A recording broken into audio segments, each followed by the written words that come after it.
Hello, नमस्ते दोस्तों। आज हम बात करेंगे पंजाब नेशनल बैंक के स्टॉक के बारे में और जानेंगे इसके इम्पोर्टेंट सपोर्ट और टारगेट के बारे में। साथ ही ये वीडियो आपकी एजुकेशन के लिए है, बाय सेल की कोई एडवाइस नहीं है।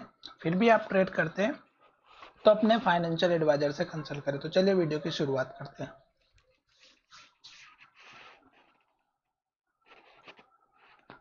यहाँ पर अगर आप देखेंगे तो स्टॉक अपने हाई पर चल रहा है और हाई बनाने के बाद स्टॉक ने 2 दिन तक एक लेवल पर ट्रेड किया और उसको ब्रेकआउट नहीं किया और उसके बाद एक के बाद एक रेड कैंडल बनाए और लो बनाया और लो के पास क्लोजिंग हुई।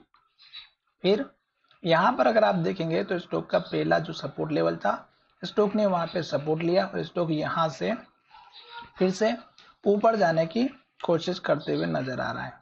तो ये स्टॉक ने लास्ट में यहाँ पर लो बनाया था, तो आपको इसी कैंडल के लो का सपोर्ट लेवल या स्टॉप लॉस लेकर के चलना होगा, क्योंकि अगर स्टॉक हमारे इस लेवल को तोड़ता है तो गिरावट आने की पूरे चांसेस है और फिर स्टॉक का जो हमारा सपोर्ट लेवल बनेगा इस कैंडल के लो का और इस कैंडल के लो का रहेगा, जो 114 के आसपास का है।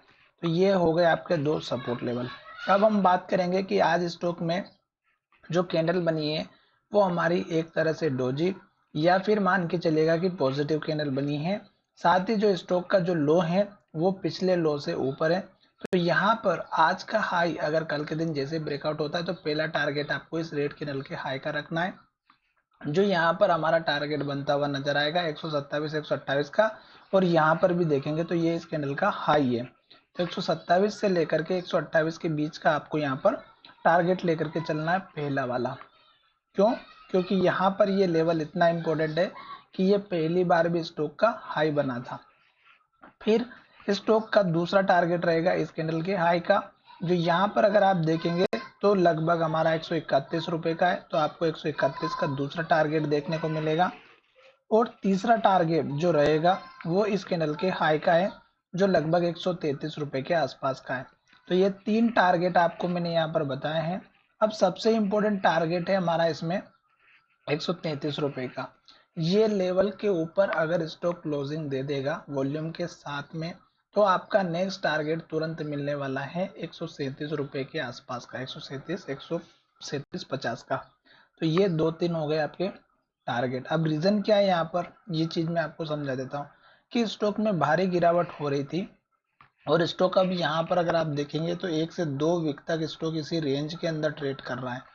तो इसका मतलब ये हुआ कि बायर और सेलर यहाँ पर अभी डिसाइड कर रहे हैं कि स्टॉक की डायरेक्शन क्या रहने वाली है।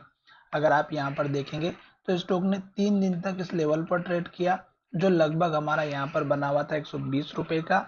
और जब स्टॉक इसके आसपास आता फिर से स्टॉक ऊपर चला जाता। तो ये जो 120 रुपए का लेवल है ये स्ट्रॉन्ग सपोर्ट का काम कर रहा है, जो कि स्टॉक को नीचे नहीं जाने दे रहा है। और स्टॉक अप ट्रेंड में चल रहा है तो डेफिनेटली स्टॉक ऊपर जाते हुए नजर आएगा।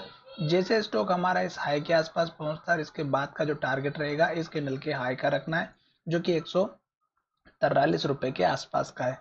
तो ये आपका उसके बाद का टारगेट रहेगा। साथ ही स्टॉक लॉन्ग टर्म में अप ट्रेंड को इंडिकेशन दे रहा है, क्योंकि स्टॉक ऑलरेडी हमारा ऊपर की तरफ जा रहा है और लास्ट का लो हमारे लिए सबसे इंपॉर्टेंट होता है कि जब स्टॉक हाई बना करके नीचे की तरफ आता है तो आपको इसी कैंडल के लो का स्टॉप लॉस या सपोर्ट लेवल रखना है, क्योंकि अगर ये लेवल टूटता है और इसके नीचे क्लोजिंग होती है तो स्टॉक में और भी गिरावट देखने को मिल सकती है। फिर स्टॉक में जो है जहां से शॉर्ट टर्म के टाइम के हिसाब से स्टॉक में डाउन ट्रेंड को इंडिकेशन मिल सकता है। तो चलिए वीडियो को विराम करते हैं। धन्यवाद, मिलेंगे नए वीडियो में।